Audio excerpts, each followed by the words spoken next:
mas hoje é mais ou menos nessa faixa. O que nós fazemos aqui em Antônio Prado, do que a cidade vive?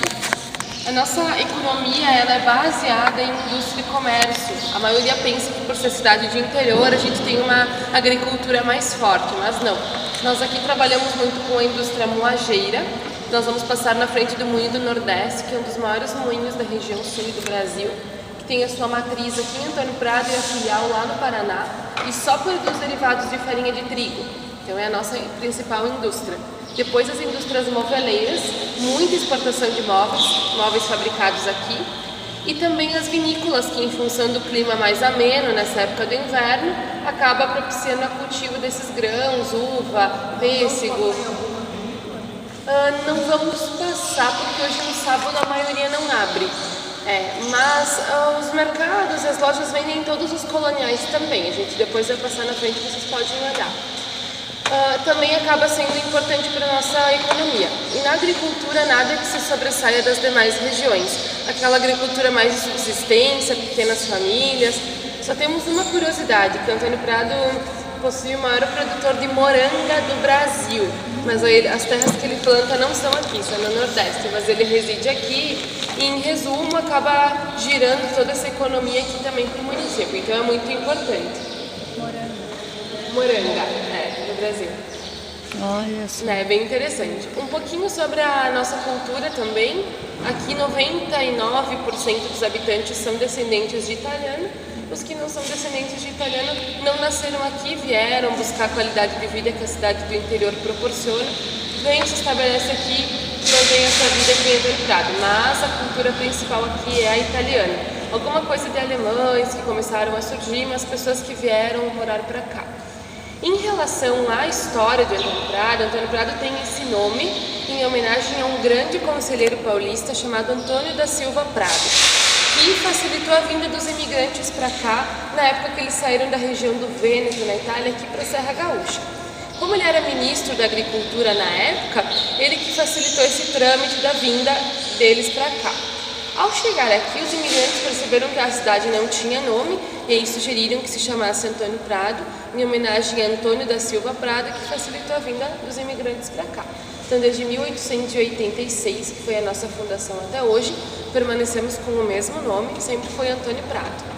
Nós temos uma zona urbana aqui, que é onde nós estamos, e temos dois distritos, o distrito da linha 21 de Abril, que é onde nós vamos depois, onde tem a ferraria colonial, o moinho colonial, a igreja de Monte Ibérico, e vamos depois também para as Cascatas da Usina, que é no sentido do distrito de Nossa Senhora de Santa Ana, que nós chamamos aqui Santana, que é um outro distrito, então somos em 3 distritos.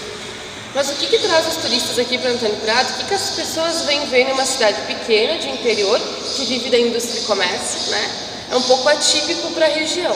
Mas Antônio Prado possui o maior acervo da cultura italiana em madeira do Brasil. São 48 casas tombadas pelo Patrimônio Histórico e Artístico Nacional, pelo IPHAN. Então, o que isso significa? Que a partir do momento que as casas são tombadas, elas não podem mais ser modificadas. A sua fachada externa.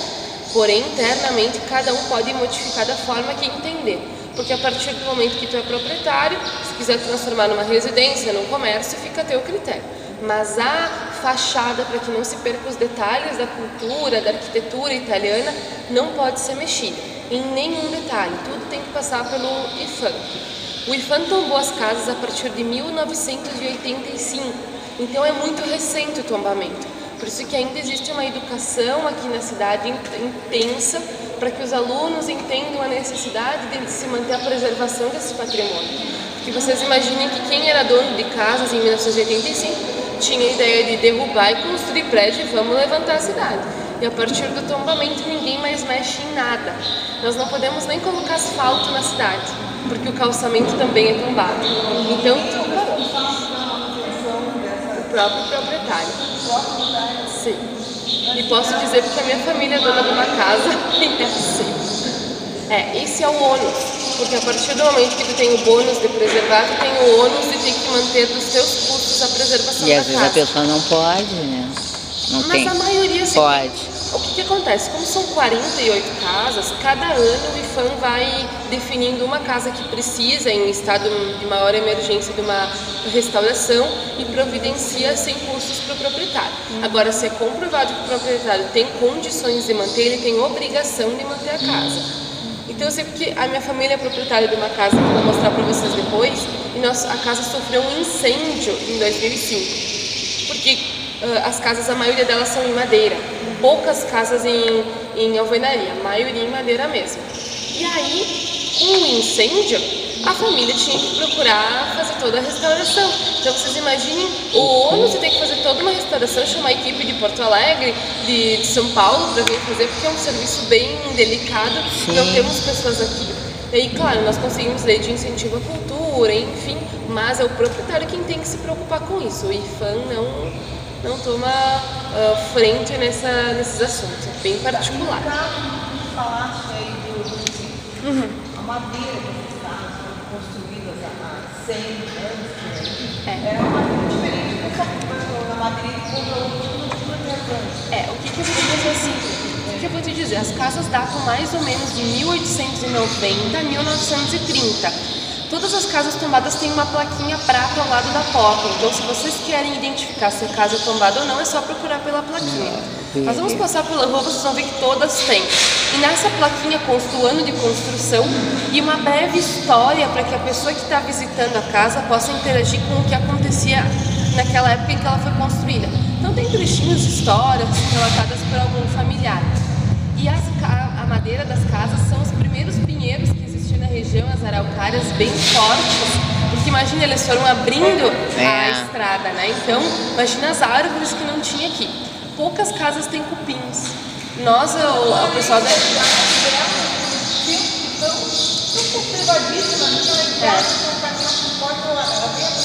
Tanto que o pessoal que veio fazer a restauração da casa se surpreendeu porque na parte principal não tinha nenhum cupim.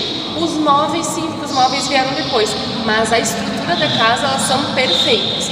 Algumas, claro, o proprietário também tem que fazer, né, passar um fungicida, alguma coisa, porque tem que preservar.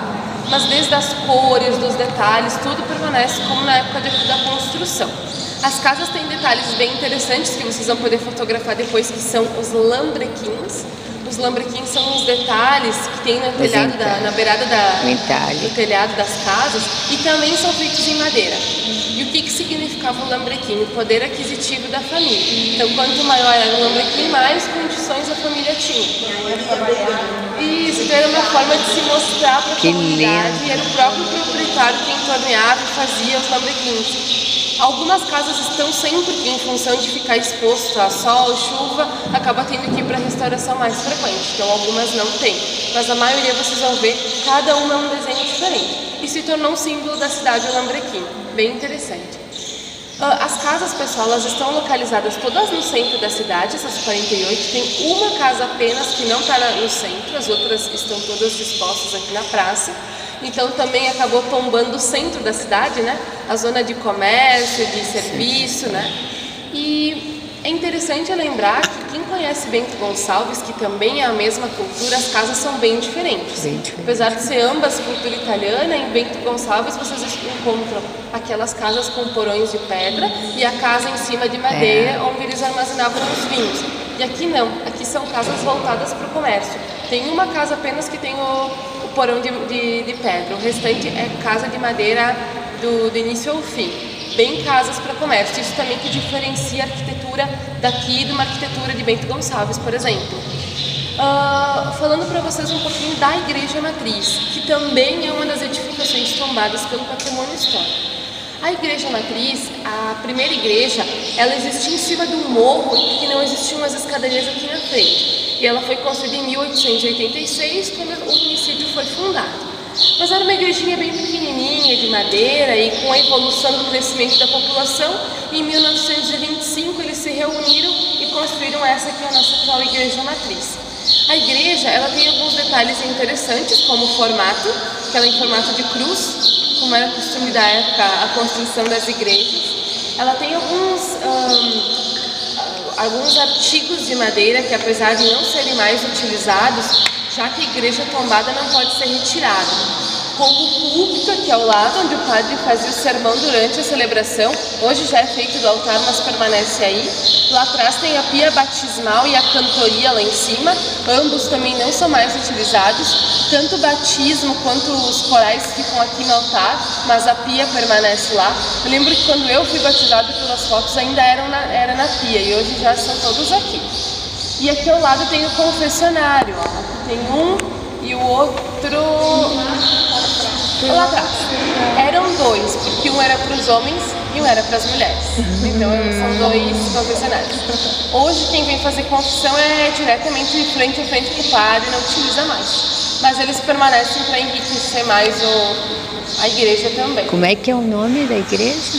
Sagrado Coração de Jesus. Ainda que a senhora falou, né? Porque agora eu vou comentar aqui do santo.